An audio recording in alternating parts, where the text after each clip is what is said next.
Vinay channel చూస్తున్న విద్యార్థులందరికీ తెలుగు వ్యాకరణం అనే అంశానికి స్వాగతం. ఇంతకుముందు పాఠంలో మనం సవర్ణ సంధి, గుణ సంధి, ఎలా దేశ సంధి అనేటువంటి సంధులు ఎలా గుర్తుపట్టాలనే విషయాన్ని నేర్చుకున్నారు కదా.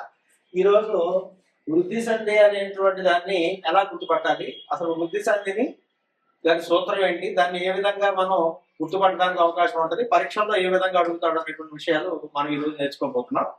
ముఖ్యంగా వృద్ధి సంధి ఎలా ఏర్పడుతుందంటే వృద్ధులు వచ్చే సంధి కాబట్టి దాని వృద్ధి సంధి అని చెప్పేసి అంటారు. వృద్ధులు పరీక్షల్లో వృద్ధులు ఏవి అని కూడా అడుగుతారు. వృద్ధులు ఏవి అంటే ఐ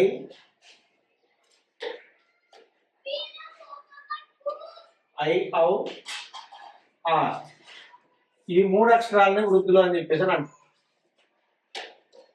ఇంతకు ముందు ఐ ఔ ఆర్ అనేటువంటి మూడు అక్షరాలు వృద్ధులు అని చెప్పేసి అడిగేవారు. ఈ మధ్య కాలంలో ఆర్ అనేటువంటిది లేకుండా ఐ ఔ వృద్ధులు అని చెప్పేసి కూడా ఇస్తున్నాడు పరీక్షలు.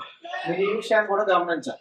అంటే సూత్రం ప్రకారం వ్యాకరణబద్ధంగా ఐ ఔ ఆర్ అనేటువంటిది ఏ విధంగా అయితే మనకి వృద్ధుల్లో సంధి ఇచ్చారో, ఇప్పుడు ఈ మూడు అక్షరాన్ని మనం వృద్ధులుగా భావిస్తూ దీని వృద్ధులు ఎలా వస్తాయి, ఏ అక్షరానికి ఏ వస్తాయి, ఐ ఔ ఆర్ అనేటువంటి వస్తాయి అనేటువంటిది ఈ పాఠంలో మనం చూద్దాం. ప్రతి సంధికి కూడా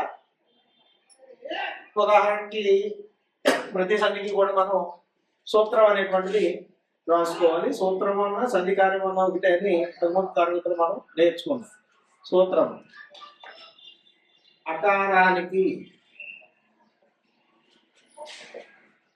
ఏ ఐ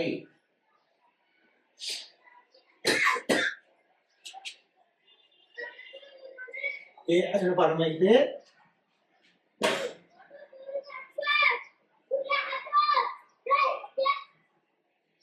ఐకారము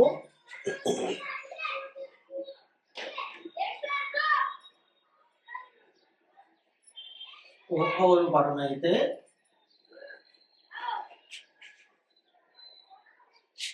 ఔకారము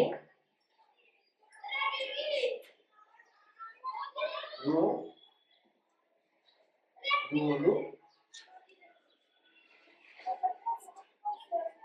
పరమైతే ఆర్ ఏకాదేశంగా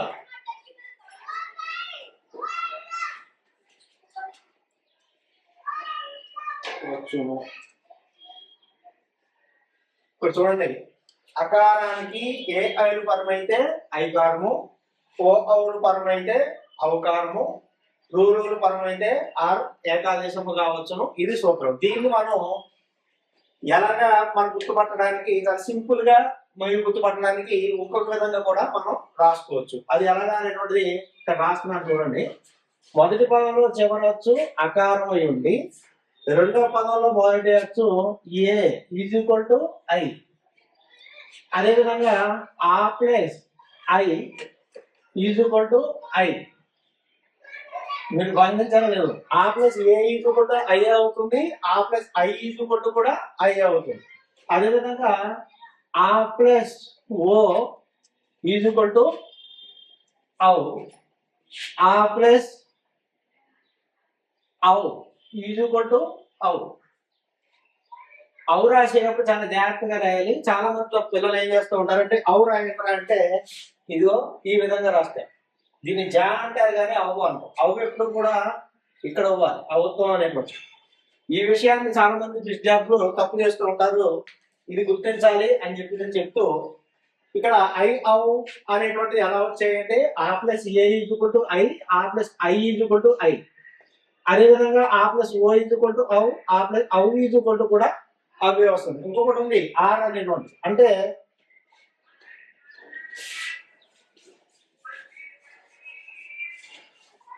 ఇక్కడ మనం చూసుకోవాల్సింది ఏంటంటే ఆ ప్లస్ అర్ అనేటువంటి ఎలా వచ్చింది అంటే ఆ ప్లస్ రూ ఈజ్ ఈక్వల్ టు ఆర్ అనేటువంటి పదాలు వస్తాయి.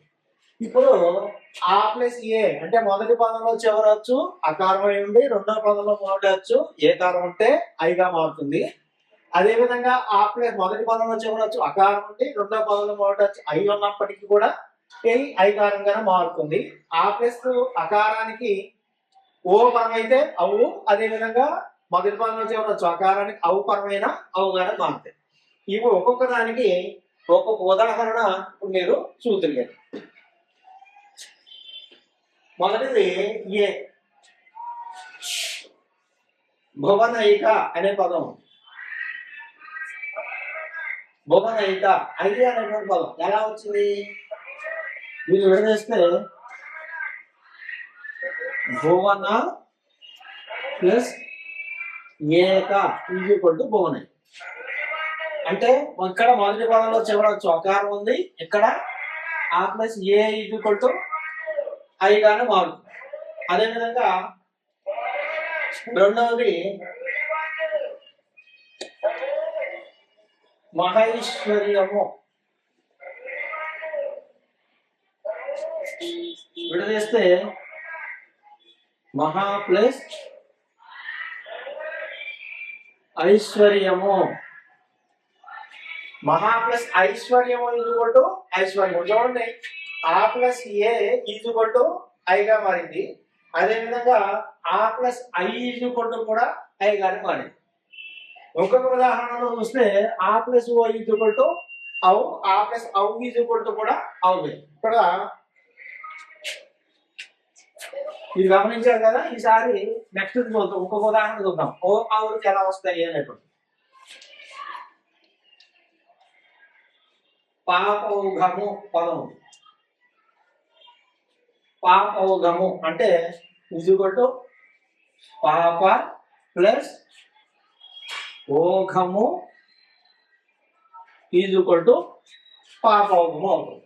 అంటే ఇక్కడ ఇది వృద్ధి సందర్భమైంది. ఇక్కడ అకారం ఉంది, ఇక్కడ ఓ ఉంది. ఆ ప్లస్ ఓ ఈక్వల్ టు అవుగా మారి పాపౌఘము అయింది. ఇంకొక విధంగా చూస్తే అవు ఈక్వల్ టు అవుగే వస్తుంది. చూడండి, అదే వస్తుంది.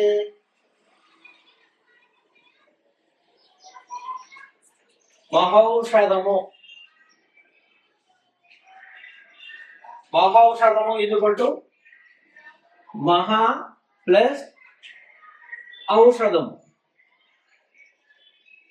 మహా ప్లస్ ఔషధం ఈక్వల్ టు మహౌషధం. ఇక్కడ ఏముంది? అచ్వాకారం ఉంది, ఇక్కడ అవు ఉంది. ఆ ప్లస్ అవు ఈక్వల్ టు కూడా అవుగానే మారి వృద్ధి సంధిగా ఏర్పడింది. ఈ విధంగా మనం ఆ ప్లస్ ఏ పరమైన ఐత్వంగానే మారుతుంది, ఆ ప్లస్ ఐ పరమైన ఐత్వం. అదే విధంగా ఆ ప్లస్ ఓ ఈక్వల్ టు అవు, ఆ ప్లస్ అవు ఈక్వల్ టు అవుగానే మారుతుంది. ఇక్కడ నుండి ఆ ప్లస్ ఓ ఈక్వల్ టు అవుగా మారింది, ఆ ప్లస్ అవు ఈక్వల్ టు కూడా అవుగానే మారింది. ఇంకా ఆర్ అనేటువంటి పదానికి ఉదాహరణ చూస్తే రుణార్ణము పదం ఉంది. రుణార్ణము అంటే తల్లి విడ చేస్తే రుణ ప్లస్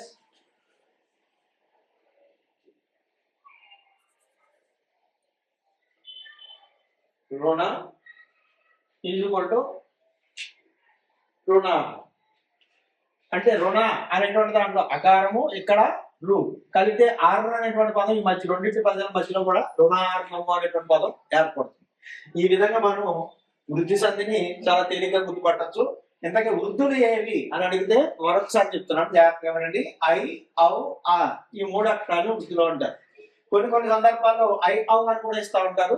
ఇది కూడా గమనించండి, అది కూడా కరెక్టే, ఇది కూడా కరెక్ట్. ఐ, ఔ, ఆర్ అనేటువంటివి వృద్ధులు. వృద్ధులు వచ్చే సంధి కాబట్టి దీన్ని మనం వృద్ధి సంధి అని చెప్పేసి అని అనుకోవచ్చు. తర్వాత మన సంధి ఇది బాగా అర్థమైంది అనుకుంటాను. మీరు ఈ తరగతి విన్న తర్వాత పుస్తకం ఒకసారి జరిగేసి పుస్తకంలో ఉండేటువంటి వృద్ధి సంధి సూత్రాలు, వృద్ధి సంధులు ఉదాహరణలు మరొకసారి గమనించండి. గమనించిన తర్వాత మీకు ఏమైనా అనుమానాలు వస్తే ఈ యొక్క వీడియో అనేటువంటి మళ్ళా ఒకసారి చూసి ఆ వీడియోలో ఇచ్చినట్టు చెప్పినటువంటి అంశాలు మీకు చూసినటువంటి ఉదాహరణకు సరిపోతున్నాయా లేదా అనేటువంటి జాగ్రత్తగా గమనించండి. గమనించి ఏమైనా అనుమానాలు ఉంటే కనుక ఉపాధ్యాయుల దగ్గర మీరు సందేహాలు నివృత్తి చేసుకోవచ్చు. ఈ విధంగా మనం సందులు అనేటువంటి విషయాల్లో మార్పులు పోగొట్టుకోకుండా ఉండాలి అంటే మీరు తప్పనిసరిగా ఈ యొక్క వీడియో అనేటువంటి తప్పనిసరిగా చూస్తూనే ఉండాలి.